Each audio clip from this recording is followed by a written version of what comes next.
তো বন্ধুরা, বাইরে তো হাওয়া ছেড়েছে, তো জানলা থেকে অনেকক্ষণ ধরে একটু উপভোগ করছিলাম, একটু কী যে ভালো লাগছিলো। তারপর ছুটে চলে আসলাম ছাদে। ছাদে এসে দেখছি এখানে তো আরও ভালো লাগছে, যেহেতু খোলামেলা আকাশ, এখানে আরও মানে বেশি আর কি উপভোগ করা যাচ্ছে, ভালো লাগা যেটাকে বলে।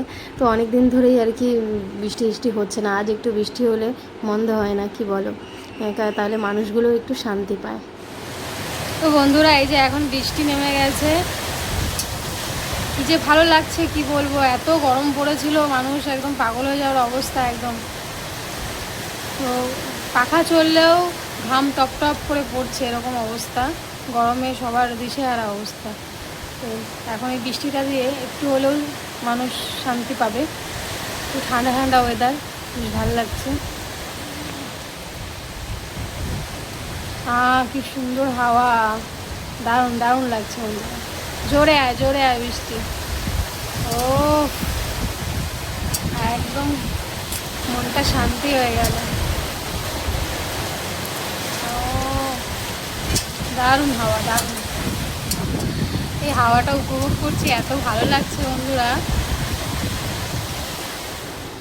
তো বৃষ্টি তো হচ্ছিলো, সারাদিনই হচ্ছিলো। তো এখন একটু বৃষ্টিটা কমেছে, এখন ওই সন্ধ্যাবেলা 6টার মতো বাজে।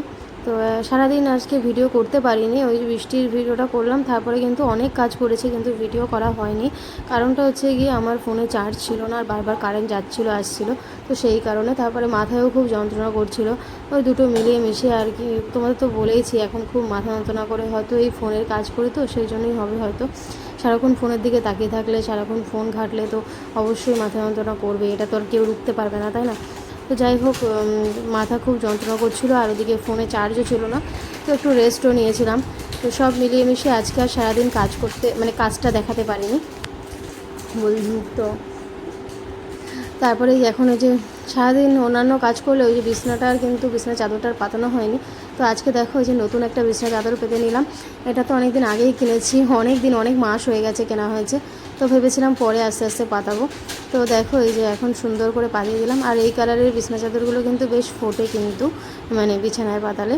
তো ভালো লাগছে, আমার তো বেশ ভালো লাগছে। তোমাদের কেমন লাগছে অবশ্যই কমেন্ট করে জানিও। তোমাদের একটা কমেন্ট কিন্তু অনেক অনেক মানে কি বলবো, উৎসাহ দেয় আমাকে কাজ করতে।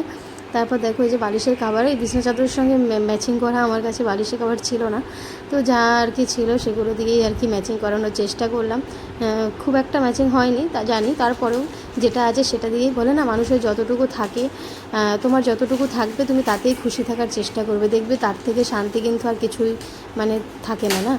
আর তুমি যদি মানে দেখা গেল তোমার নেই, তুমি সারাক্ষণ ওটা নিয়েই চিন্তা করতে থাকো, তাহলে তোমার আফসোসেরও শেষ হবে না, আর তোমার দুঃখেরও শেষ থাকবে না। তার থেকে যা আছে তাই নিয়েই সুখে থাকা ভালো, তাই না?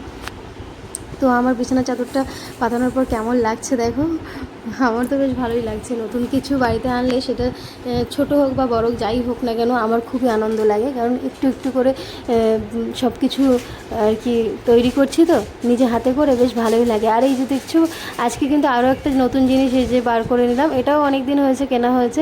এটা আমার মা কিনে দিয়েছিল আমাকে, এটা হচ্ছে গিয়ে ওই পাপোশ। তো এটা ভেবেছিলাম পরে আস্তে আস্তে বের করব। তো এটাই বিছানার এখানেই রাখবো, মানে খাটের নিচের দিকে রাখবো, যাতে আর কি খাটে ওঠার সময়, কেন বাচ্চার ঘর তো, বাচ্চার ঘরে তো বুঝতেই পারছো, বাচ্চা বারবারই এদিক ওদিক খেলাধুলা করে নিচে টিচে গিয়ে, তারপর ছাদে চলে যায়, তার জন্য কিন্তু এসে কিন্তু ওই ডাইরেক্ট আর কি বিছানায় উঠে যায়, সেই জন্য ওইটা আর কি পেতে দিলাম। কেমন লাগছে অবশ্যই কমেন্ট করে জানিও। তো তারপরে এই যে ভাত বসিয়ে দিয়েছি, এখন রাইস কুকারটা হয়ে যে আমার কত কত উপকার হয়েছে। এখন মানে যখন মানে খুব তাড়াতাড়ি তো ভাত হয়েই যায়, তারপরে আমার গ্যাসটাও অনেকটা বাঁচে, সব মিলিয়ে মিশিয়ে। আর ওই যে বললাম মাথাটা খুব যন্ত্রণা করছিলো, তাই বরকে বলেছিলাম, সন্ধ্যাবেলায় ফোন করে বলেছিলাম একটু তাড়াতাড়ি বাড়ি এসো, আমাকে একটু হেল্প করো রান্নায়। তো আস্তে আস্তে তো অনেকটাই দেরি করে দিয়েছে, আজকাল খুব দেরি করেই আসছে, কারণ ওর কাজ থেকে আস্তে আস্তে একটু দেরি হয়, তারপরে ওর নানান রকমের অন্যান্য কাজ থাকে, তো সেই জন্য কিন্তু একটু দেরি করেই আসে। এসেই দেখো এই যে, না আমার বর কিন্তু কোনো আড্ডা দেয় না বাইরে, এমনি কাজ নিয়েই থাকে বেশিরভাগ সময়, তো ওর কাজের জন্যই ছিল। তো এখন এই যে আমার বরমশাই এসেই স্নান টান করে এই যে সবজি কাটতে বসে গেছে, চারদিক ছড়িয়ে টড়িয়ে, ছেলে মানুষ তো যেমন পারে করে, আর এইটুকুই যে করে দেয় এটাই তো অনেক, তাই না? তারপর দেখো এই যে আমি বসে বসে বিস্কিট খাচ্ছি, আমার মানে বললাম না, শরীরটা একদম দিচ্ছে না, দেখতেই পাচ্ছ দিন দিন কেন জানি না খুব রোগা হয়ে যাচ্ছে, কী কারণ বুঝতে পারছি না। আর এই কানে দেখতে পাচ্ছ, কানেরটা তো আমি পরতেই পারছি না, বারবার না খুলে পড়ে যায়, কেন কী কারণ সেটাও বুঝতে পারি না। বেশ কিছু মাস ধরে এরকমই হচ্ছে, কানেরটা পড়ে যায়। তো রাগের চোটে এই জন্য কানেরগুলো খুব মানে কানেরটা, একটা কানের তো কত যে কানের হারিয়েছে, তো রিসেন্ট একটা হারিয়ে গেছে। তো সেই জন্য কিন্তু কানেরটা আমি খুলেই রেখেছি ওই কানেরটা, আর বলছি যে না এখন আর পরবোই না। আবার দেখো কানেরটা না পরলেও কেমন একটা লাগে না বলো। তো যাই হোক পরবো, কিন্তু দু একদিন রাগের চোটে এখন পরছি না। তো ওই বিস্কিটটা খেতে বেশ ভালোই লাগে, মমস ম্যাজিক, একটু হালকা মিষ্টি মিষ্টি লাগে, ভালো লাগে। তারপর ওই জন্য ভাত হয়ে গেছে, ভাতটা রেডি একদম। আর প্রথম দিন একটু ভাত বানাতে অসুবিধা হয়েছিল, চাল চাল মানে কেমন যেন শক্ত শক্ত হয়ে গেছিলো। তারপরের দিন থেকে কিন্তু আর অসুবিধা হয়নি, এখন কিন্তু একদম মানে আমি শিখে গেছি আর কি সবটা। আর এই দেখছো ভাতটা একদম বরাবর হয়েছে, আর রাইস কুকারটা আমি একটু বড়োই নিয়েছি বললামই তো।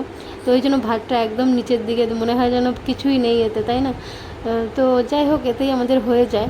আর যখন কেউ আসবে টাসবে তখন এই রাইস কুকারটাই কিন্তু বেশি কাজে লাগবে, তো সেই জন্য একটু বড়ই নিয়েছি। আর এখন রাইস কুকারটা হয়ে আমি বললাম না ভীষণ আমার উপকার হয়েছে, আমার বেশ ভালো হয়েছে।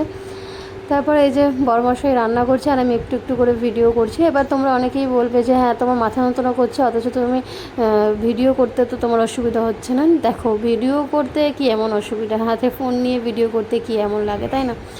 আর আমার বর কিন্তু ও কিছুতেই মানে এর জন্য যে ওকে রান্না করতে বললে বা আমার শরীর খারাপ হলে ও নিজে থেকেও করে অনেক সময়।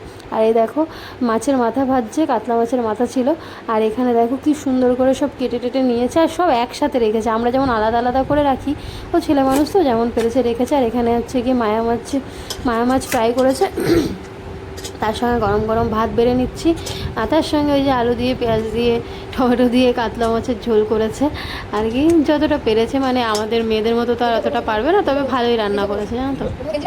আর যেটা বলছিলাম আর কি, আমার বর কিন্তু নিজে থেকেই সবটা মানে সেরকম ঘরটর ঝাড়টাও দেওয়া এইসব করে না, হ্যাঁ তবে অসুস্থ থাকলে সেটাও করে। এই নয় যে বেটা ছেলে মানুষ শুধু বউই কাজ করবে আর সে বসে বসে খাবে, এমনটা নয়, সে বাইরেও কাজ করে, ঘরেও কিন্তু আমার শরীর খারাপ থাকলে বা কোনো কারণে মানে যে কোনো কারণেই কিন্তু ও আমাকে হেল্প করে। ওই আর আমাকে খুব যত্নে রাখে আর কি আমার বর, সত্যি আমি খুব লাকি। আর ভীষণ মানে কি বলবো, আমাকে খুব আগলে রাখে। তো এটাই বেশি ভালো লাগে, এতে আমার যতই আমার অভাবের সংসার হোক না কেন এর জন্যই আমি অনেক সুখে আছি, কারণ আমাকে অনেকটা ভালোবাসে আর অনেকটা আগলে রাখে। তো সেই জন্যই, আর এটাই তো চায় একটা মেয়ে, তাই না? টাকা পয়সা দিয়ে কি হয়, যদি মানসিক শান্তি না থাকে, যদি মানে সুখটাই যদি না থাকে, তাহলে আর টাকা পয়সা দিয়ে কিচ্ছু হয় না। এদিকে দেখো বড়মশাই ভাত খেতে বসে গেছে আর খেয়েই বলছে কি আজকে কি কেমন হয়েছে, কারণ আমি তো আগেই খেয়েছি। মানে কাতলা মাছের মাথা দিয়ে যেরকম রান্নাটা হওয়া দরকার ছিল সেরকম হয়নি, তবে মোটামুটি খারাপ হয়নি, খাওয়া যাচ্ছে, করে দিয়েছে, এই তো অনেক, তাই না? তো এদিকে আমার বড়মশাই খেয়েই চমকে গেছে, বলছে তুমি খাও, তোমার ভালো লাগবে, তোমার তো আবার হালকা পাতলা রান্না ভালো লাগে। আমি বলছি হ্যাঁ কেন তোমার ভালো লাগছে না? বলছে তোমার মতো হয়নি, মানে তুমি যেরকম করো। আমি বলছি হ্যাঁ, আর কষা কষা খাওয়া মানে খাওয়াই তো, ওই জন্য বুঝতে পারো না। দেখো আমার বরের মুখটা কি গ্লেজ দিচ্ছে, দিন দিন গ্লেজ দিচ্ছে, বুঝতে পারছো?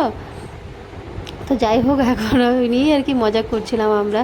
ও বলছিল যে তুমি খাও, খেয়ে দেখবে। আমি টেস্ট করেছি, মানে ওকে দেখেনি, ও তো ফোন দেখতেই বেশি ব্যস্ত, সারাক্ষণ ওই ঘরে থাকলে ফোনের মধ্যেই থাকে, ওই বই টই দেখে, কমেডি, বিশেষ করে কমেডিগুলো বেশি দেখে আর কি, ওর কি কমেডি দেখতে বেশি পছন্দ করে। তো ওইটাই আর কি, যে কানেও শুনতে পায় না, হেডফোন ঢুকিয়ে রেখে দেয় দোকানে। তো এই নিয়েই কিন্তু মাঝে মাঝে লড়াই হয়, লড়াই হলে আমাদের এই ফোন নিয়েই হয়, এই হেডফোন নিয়েই হয়, এমনি আদার্স কোনো সেরকমটা লড়াই হয় না। তো যাই হোক এইভাবেই দুজনে মিলেমিশে থাকতে চাই। আর আজকে আমার ছেলে বাড়ি নেই, ও দিদার বাড়িতে আছে, ও কিছুতেই আসবে না, সকালে গেছে, এখন বলছে থাকবে।